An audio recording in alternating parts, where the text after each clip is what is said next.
We usually picture the scientific method starting with people like Galileo, right? But what if its real roots go back centuries earlier, to the mind of a 13th century English bishop? To get to the bottom of that, we have to explore the incredible work of Robert Grosseteste.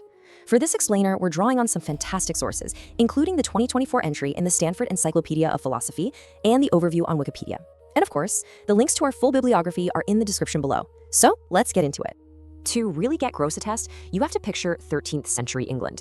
This wasn't the Dark Ages people sometimes imagine. It was a time of buzzing intellectual excitement, and Robert Grosseteste, who lived from around 1168 to 1253, was right at the center of it all.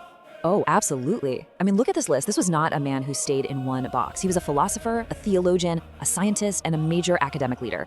Being the first lecturer to the Franciscans at Oxford, and essentially its first chancellor, that put him in the perfect spot. He was one of the very first scholars in the West to really wrestle with the just translated works of Aristotle, and his real gift was blending that new rigorous logic with existing Christian philosophy. And that blend of old and new led him to his most original and maybe his most mind-bending idea, the metaphysics of light. This wasn't just some poetic metaphor, it was a full-blown scientific theory designed to explain the origin and the entire structure of the physical universe.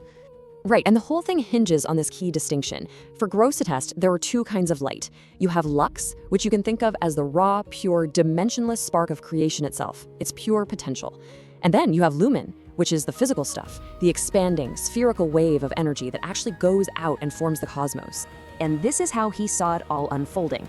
It begins with one single point of lux. This light then just explodes outward, multiplying itself and stretching out prime matter into a giant sphere. That's the firmament, the edge of the universe.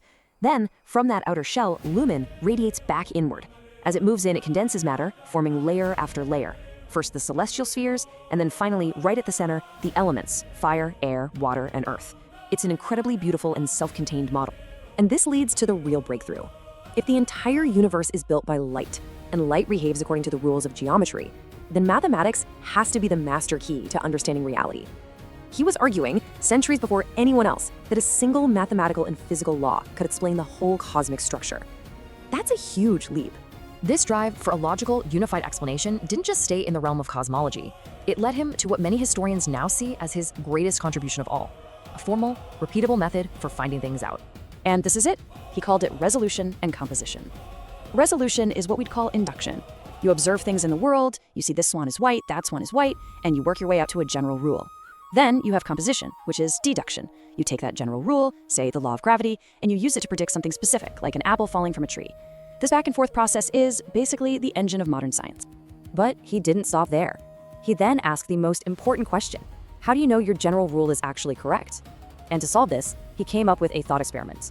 Let's say you think the herb scammony cures a specific illness. He said you can't just give it to a sick person and call it a day. No, you have to find a patient, and then you have to remove every other possible factor that could cure them. Then and only then do you administer the scammony. If they get better, you've isolated the true cause.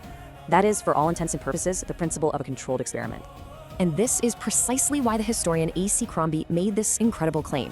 He's saying Grosseteste wasn't just another thinker. He was the one who actually laid the foundational tracks for scientific thought in Oxford, a tradition that would shape intellectual history for centuries to come. It's also so important to realize that this way of thinking wasn't just for his studies. Grosseteste applied the same logical rigor and integrity to his very public role as the Bishop of Lincoln. And let me tell you, that often put him in direct conflict with the highest powers in the land. You can just see the pattern in his career. It's one of consistent, principled resistance. He spent 6 years in a legal battle with his own clergy just to establish his right to reform them. He literally traveled to the papal court to complain about corruption to the Pope's face.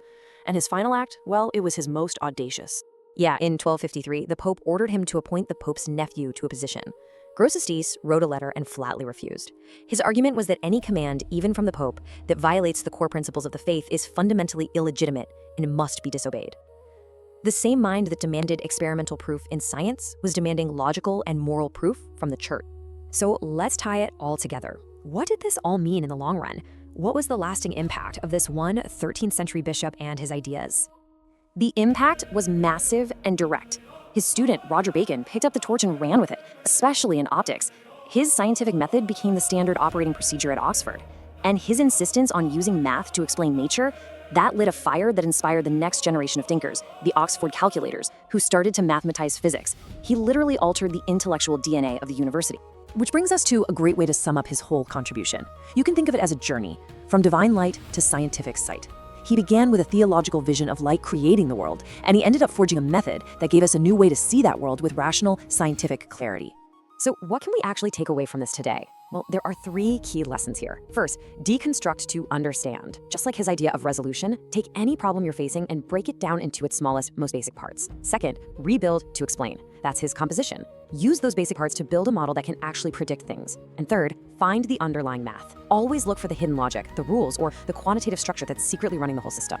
In the end, Grosseteste's greatest gift was his insistence that the universe wasn't just divinely inspired, it was rationally understandable.